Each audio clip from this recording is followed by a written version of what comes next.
হে জগতবাসী, আজকে একটু আলোচনা নিয়ে আসলাম আমাদের বিজয় গোস্বামীকে নিয়ে। এই বিজয় গোস্বামীকে নিয়ে যে আলোচনাটি করব, আর সেই আলোচনার মাধ্যমে আমরা কিছু শিখব।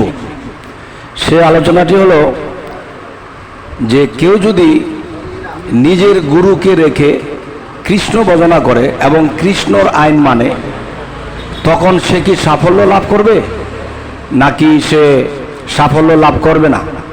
আজকে এই বিষয়ে যেমন একটি ঘটনার মধ্যে আছে, দুর্যোধনকে যখন বলা হয়েছিল, তার গুরু বলেছিল যে হে দুর্যোধন, তুমি যদি এই মহাভারতের যুদ্ধে জিততে চাও, জয়লাভ করতে চাও, তাহলে তুমি যেমন শিশুকালে যেরকম বাচ্চা হয়ে তুমি উলঙ্গ ছিলে, ঠিক উলঙ্গ হয়ে তোমার মায়ের সামনে তুমি দাঁড়াবে।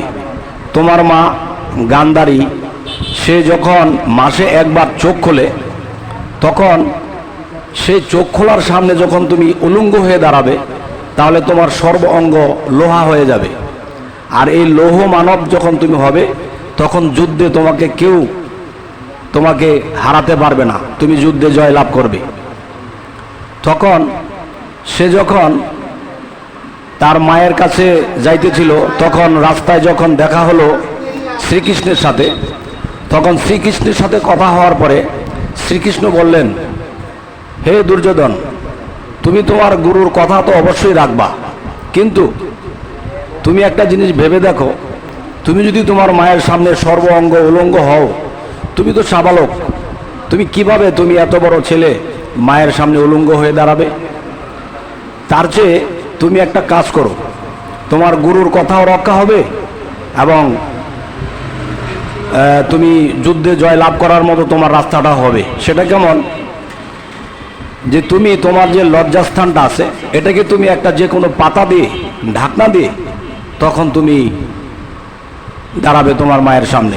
তখন দেখা যাবে তোমার গুরুর কথাও রক্ষা হবে আর তোমারও একটা ব্যবস্থা হবে। তখন দুর্যোধন বললেন যে হে শ্রীকৃষ্ণ, আপনার সাথে সাক্ষাৎ হয়ে আজকে এই পরামর্শ পেয়ে আমি দুশ্চিন্তা থেকে মুক্ত হলাম, কারণ আমি খুব চিন্তায় ছিলাম যে আমার মায়ের সামনে আমি কিভাবে উলঙ্গ হয়ে দাঁড়াই। তাই আপনাকে ধন্যবাদ, আমি যাই। তখন তিনি তার মায়ের সামনে ঠিক উলঙ্গ হয়ে দাঁড়ালেন ঠিকই, কিন্তু একটা পাতা দিয়ে তার লজ্জাস্থানটাকে ঢাকনা দিয়ে এরপরে তিনি দাঁড়ালেন। এরপর কি হলো, তখন দেখা যায় যুদ্ধের মধ্যে সে লৌহ মানব ঠিক আছে, কিন্তু সে যখন যুদ্ধ চলা অবস্থায় যেই তাকে আঘাত করে কেউ পারে না। কিন্তু দেখা যায় তখন কি হলো, যে শ্রীকৃষ্ণ এমন একটা পরামর্শ দিলেন, আরে তোমরা তো তাকে মারতে পারবে না, তোমাদের যে অস্ত্র, এই অস্ত্র লোহার তৈরি এবং সে মানুষটাও লোহার তৈরি। এখন এই লোহা দিয়ে লোহাকে কখনো ঘায়েল করতে পারবে না। তবে তার একটা অংশ আছে, যে অংশটা এখনো মাংস পরিপূর্ণ, সেখানে লোহা হয়নি, সেই লজ্জাস্থানে তোমরা আঘাত করো, তাহলে তোমরা তাকে ঘায়েল করতে পারবে। তো এখন কথা হলো, গুরু যে বুদ্ধি দিল এতে কিন্তু সে জয় লাভ করত, কিন্তু শ্রীকৃষ্ণ যে বুদ্ধি দিল তখন কিন্তু তাকে জয় লাভ হতে তাকে বিরত করা হলো এবং এক সময় সে জয় লাভ করতে পারল না। তাহলে গুরুর কথা মানত যদি, তাহলে সে জয় লাভ করত। শ্রীকৃষ্ণের কথাই কিন্তু তার অধঃপতন হলো। হে বিজয় গোস্বামী, আজকে আপনার কাছে আমার এই বিষয়ে কথাটা জানা, যে শ্রীকৃষ্ণের কথায় সে মরল এবং গুরুর কথায় সে, শ্রীকৃষ্ণকে কি আমরা মানব না? তাহলে এই বিষয়ে আপনি কিছু বলবেন। জয় লাভ করত, এখন এটা কি হলো? হরে কৃষ্ণ। এখানে আমাকে প্রশ্ন করা হয়েছে যে গুরু আর কৃষ্ণের মধ্যে যে পার্থক্য জিনিসটা, এটা এই সম্বন্ধে বলা, যে কৃষ্ণ ভজন আর গুরু ভজন এই দুইটা জিনিস কি একরকম না দুই রকম। যেমন একটা প্রশ্ন বইলা সে একটা বিশ্লেষণ দিছে দুর্যোধনের, যে দুর্যোধন গুরুর কথা শোনা নাই, সে কৃষ্ণের কথা শুনা সে যুদ্ধ করে পরাজিত হইল। কিন্তু গুরুর কথা মানলে সে জয় করত। প্রশ্নটা কিন্তু সহজ, আবার কিন্তু গুরুত্বপূর্ণ। কারণ গুরু কিন্তু কৃষ্ণ ছাড়া না। এই জগতে আমরা গুরুকে স্মরণ করি, কিন্তু গুরু যাকে স্মরণ করে আমরা কিন্তু তাকেই স্মরণ করি। আমরা গুরুর মাধ্যমে কৃষ্ণকে পাইয়ে থাকি। এখন কথা হইল, গুরুকে আগে ভক্তি করতে হবে। কারণ কৃষ্ণের কাছে পৌঁছানোর রাস্তাটা গুরু দেখাইয়া দেয়। যে ভগবানের কাছে ধাবিত করতে পারে তাকেই গুরু বলা হয়। যে হিত উপদেশ দেয় তাকেই গুরু বলা হয়। যেমন হিত উপদেশ কি? গুরু আমার কল্যাণের জন্য সে সব সময় কামনা করে। আমরা যেমন গুরু যখনই শিশুকাল ছিলাম তখনও কিন্তু আমাদের গুরু ছিল মাতা পিতা।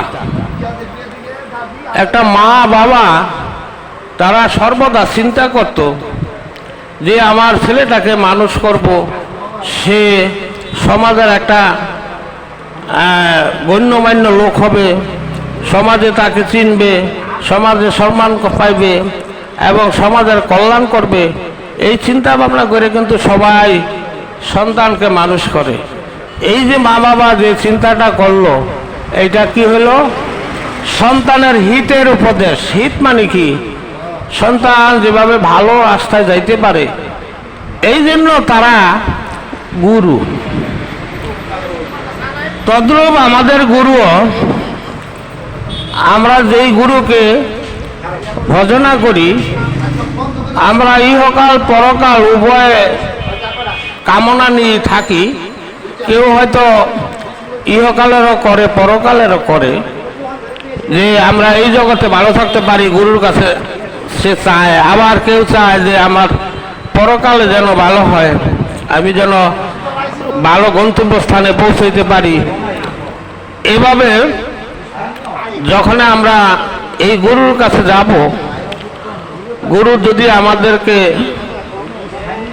যে কৃপা করে বা দয়া করে, দয়া করলে গুরু সবসময় চায় যে আমার এই সন্তানটা যেন কৃষ্ণ পদে মতি হোক, যে সে যেন কৃষ্ণকে চিনতে পারে, কৃষ্ণ কি জিনিস বুঝতে পারে, সেই রাস্তাটা তিনি কিন্তু দেখায়া দিতেছে। এখন যদি কৃষ্ণ যে এখানে দেখা গেল যে তার বক্তব্যের মধ্যে পাইলাম যে কৃষ্ণ তাকে বাধাগ্রস্ত করলো, গুরুর আদেশটাকে অমান্য করাইল। এখানে আমাদের বুঝতে হবে কৃষ্ণ যা করছে তা কিন্তু কল্যাণের জন্য করছে। কারণ তাকে হয়তো রাখলে সমাজের অথবা দেশের কোনো ক্ষতি হইত, তার মৃত্যুটা হইলে দেশ শান্তিতে থাকতে পারবে। কোটি কোটি লোক যদি ভালো থাকে, একটা লোক যদি ওইখান থেকে চলে যায়, তাতে পৃথিবীর কিছু আসে যায় না। এখানে পৃথিবীর আসে যায় না, আর পৃথিবীতে যে লোকজন আছে তারা কিন্তু শান্তিতে বসবাস করে। একজন লোক শান্তিতে থাইকা তো, আর যদি সব অশান্তিতে থাকে তাহলে সেখানে তো কোনো কল্যাণ কিছু হইতে পারে না। তাই কি হয়েছে, এখানে কৃষ্ণ যা করছে সে কিন্তু মঙ্গলের জন্য করছে। আবার এদিকে দেখা যাইতেছে গুরু যা কামনা করছে সে কিন্তু তার ভালোর জন্যই করছে, যে শিষ্যের মঙ্গলের জন্য।